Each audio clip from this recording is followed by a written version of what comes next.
Now, today's top stories and Power of 5 weather from News 5. Sponsored by Akron Children's Hospital. Good Sunday morning, Northeast Ohio. So much to unpack this morning, but we want to begin with a decision late Thursday from Congressman Anthony Gonzalez not to seek re-election. Gonzalez was one of 10 Republicans to vote for the impeachment of President Trump earlier this year following the events of January 6th, and since then has been a target of the former president. I spoke to him on Friday about that decision. If I'm somebody who believes as a conservative that the family is the most important thing in society, I have to put my own family first. Congressman Anthony Gonzalez is at peace with his decision not to seek re-election. He was one of 10 Republicans to vote to impeach former President Trump for his role in the January 6th uprising, a vote he stands behind today. From what we knew, he was taking meetings at that time about instituting martial law and trying to rerun the election under military order.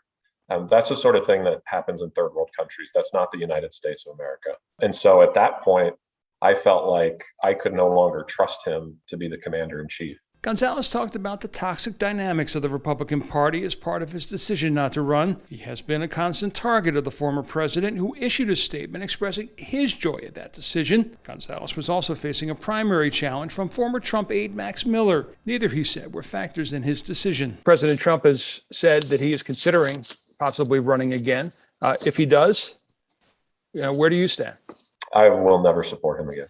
He's forfeited that ever since January 6th. For me, that was a bright line in the sand. I'm very clear on where I stand, and I think that's the right place for the country to be. And should he run, I will oppose him. And Gonzalez's 16th district will have a different number next year, as the state is losing a congressional seat and will now only have 15. The drawing of those lines, as well as the new state legislative districts, provided another glimpse this week into the political divide in the state. The party line vote means the new districts will only be good for 4 years, not 10.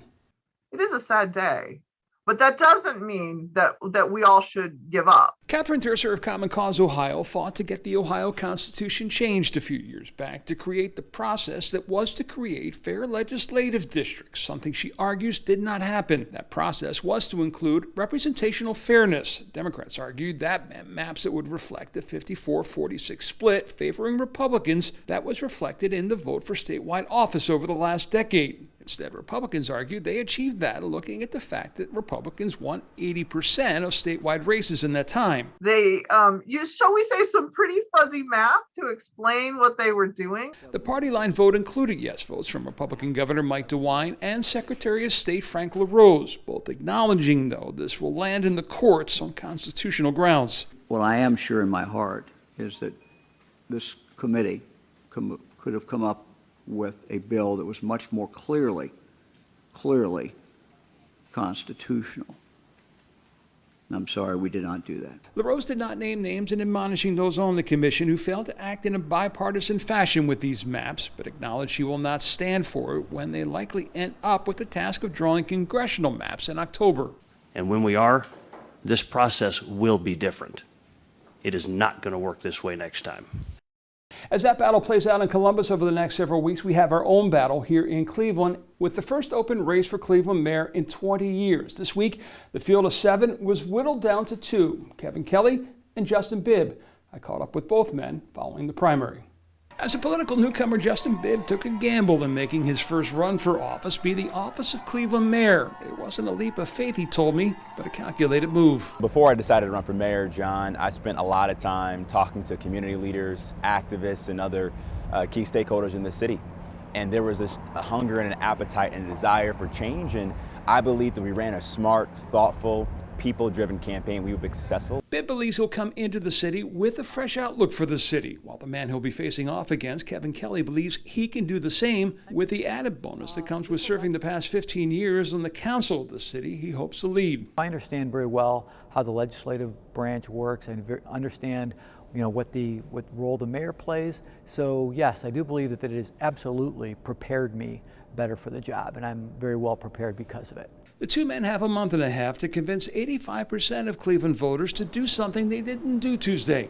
Vote. Consider this. The two made the November election with a vote of only 4.3% of all eligible voters for Bibb and just 3% for Kelly. Both hopefuls know they need to make voters feel like stakeholders in their vision for the city. The way to get voters involved is to give them a reason to vote, to make them feel that they're a part of your vision, make them feel that they're a part of the campaign and that they're a part of the future. We've got to keep doing what we've been doing since we announced our campaign on January 12th, meeting voters where they are, in barbershops, salons, front porches, and backyards all across the city. As they move forward, News 5 political analyst Tom Sutton can't help but be struck by another historical comparison from 32 years ago with this pairing. This is very much like the matchup against the young state senator Michael R. White versus the city council president George Forbes, both in age, experience, pretty much everything else we can talk about. So it's interesting to see that, and that was also one that was seen as the establishment versus a voice of change in youth. Here we see it again, and what will be the result this time? And oh yeah, early voting in that contest starts 2 weeks from Tuesday. With Democracy 2021, I'm John Kosick. Enjoy your Sunday. Sponsored by Akron Children's Hospital.